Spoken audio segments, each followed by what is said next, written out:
ഇന്ന് ഡേ 21 ആണ്. ലാസ്റ്റ് ഡേയിൽ നമ്മൾ നോക്കിയത് ബോൾസ് ഓഫ് ദ ഫീറ്റിന്റെ ഇമ്പോർട്ടൻസ് ബാറ്റിങ്ങിൽ എങ്ങനെ വരുന്നു എന്നുള്ളതാണ്. സോ ഇന്ന് നമ്മൾ ഫോക്കസ് ചെയ്യാൻ പോകുന്നത് ബോൾസ് ഓഫ് ദ ഫീറ്റിന്റെ ഇമ്പോർട്ടൻസ് ഫീൽഡിങ്ങിൽ എങ്ങനെയാണ് നമ്മളെ ഹെൽപ്പ് ചെയ്യുന്നത് എന്നുള്ളതാണ്. നിങ്ങൾ എല്ലാവരും മാച്ചസ് കളിക്കുന്ന സമയത്ത് ഫീൽഡ് ചെയ്യുമ്പോൾ ഒരു ബോളർ റണ്ണപ്പ് സ്റ്റാർട്ട് ചെയ്യുന്ന സമയത്ത് ആസ് എ ഫീൽഡർ നമ്മൾ ആദ്യത്തെ ഒരു സ്ലോ മൂവ് ഫ്രണ്ടിലേക്ക് കൊടുക്കുന്നുണ്ടാവും. മൂവ് ചെയ്ത് ദെൻ നമ്മൾ ബേസപ്പ് ചെയ്യുന്നുണ്ടാവും. ഈ ബേസപ്പ് ചെയ്യുന്ന സമയത്ത് നമ്മൾ എന്തിനാണ് ബേസപ്പ് ചെയ്യുന്നത്?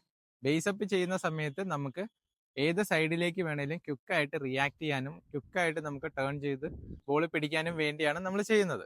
നമ്മൾ ബേസപ്പ് ചെയ്യുന്ന സമയത്ത് നമ്മുടെ ബോഡി വെയിറ്റ് ഹീൽസിലാണ് വരുന്നതെന്നുണ്ടെങ്കിൽ നമുക്ക് അവിടെ നിന്ന് എണീറ്റ് ഓടാനായിട്ട് ഒരു ഡിഫിക്കൽറ്റി ഫീൽ ചെയ്യുന്നുണ്ടാവും. അപ്പം മൂവ് ചെയ്ത് ബേസപ്പ് ചെയ്യുന്ന സമയത്ത് നമ്മുടെ body weight balls of the ഫീറ്റിലാണെങ്കിൽ നമുക്ക് വളരെ ക്വിക്കായിട്ട് സൈഡിലേക്കാണെങ്കിലും ബാക്കിലേക്കാണെങ്കിലും ഫ്രണ്ടിലേക്കാണെങ്കിലും എല്ലാം നല്ല ഫാസ്റ്റിൽ റൺ ചെയ്യാനായിട്ടും ബോൾ കളക്ട് ചെയ്യാനായിട്ടും നമുക്ക് പറ്റുന്നതായിരിക്കും. നെക്സ്റ്റ് ടൈം നിങ്ങൾ ഫീൽഡ് ചെയ്യുന്ന സമയത്ത് ഈ കാര്യങ്ങളൊന്ന് ശ്രദ്ധിച്ച് നോക്കുക. എങ്ങനെയാണ് നിങ്ങൾക്ക് ഇത് വർക്കൗട്ട് ആവുന്നുണ്ടോ അല്ലെങ്കിൽ നിങ്ങൾക്ക് ഇത് ഹെൽപ്ഫുൾ ആവുന്നുണ്ടോ എന്നുള്ളത് നിങ്ങൾ ട്രൈ ചെയ്ത് നോക്കുക. എന്നിട്ട് എന്താണ് നിങ്ങൾക്ക് വരുന്ന ഫീഡ്ബാക്ക് എന്നുള്ളത് നിങ്ങൾക്ക് എന്നെ അറിയിക്കാവുന്നതാണ്. സോ നെക്സ്റ്റ് വീഡിയോയുമായിട്ട് അടുത്ത ദിവസം വരുന്നതായിരിക്കും. ബൈ.